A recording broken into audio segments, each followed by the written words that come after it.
Hello mga kababayan, kumusta mga kababayan?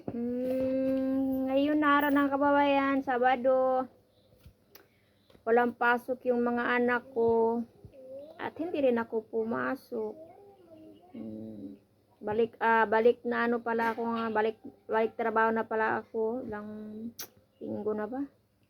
2 linggo na yata, pangatlong linggo na. Basta pasok ngayon, kaya ang ganap ko ngayon, nagbantay sa kanilang dalawa. Sabi ng mga kasamaan ko, bakit daw ako papasok? Sabi ko, ayaw ko kasi walang pasok si Bunso at saka si Salini. Okay lang sana kung si Bunso may pasok, si Salini may wala. Pwede naman kumadali si Salini. Hindi pwede kasi dalhin doon ang mga bata sa trabaho kaya takot yung mga leader namin baka may mga ano ba, diba? Ano na yun? Alam niyo na yun mga kababayan. Ang mga ano namin ngayon ganap. Ayan, nagbilad pa rin ako ng ano. Ito, hindi pa rin siya natuyo. Ayan, nagbilad pa rin ako niyan.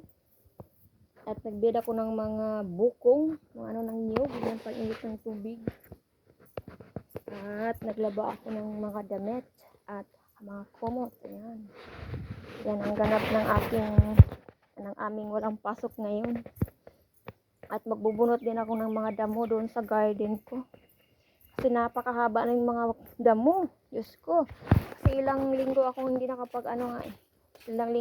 nakapaglinis dito. Kaya linisan natin. Bunutan natin. So, thank you Lord naman. Nabuhay yung tinanim kong bulaklak. Kaya huwag lang muna natin galawin. Anuhin muna natin yung mga damo. Yan yung mga damo. Mahaba yung mga damo. Kaya anuhin natin. Linisan natin para yung dito banda wala na talaga, patay na talaga sila dito banda. Ay view ng likod ng bahay namin. Madamo na yung nila. Daruhan. Ayan. Bunot tayo ng damo. Kasi napakahaba ng mga damo, Diyos ko. Linisan natin kasi wala akong pasok ngayon kaya linis tayo. Pagkatapos sumukat ng mga plato.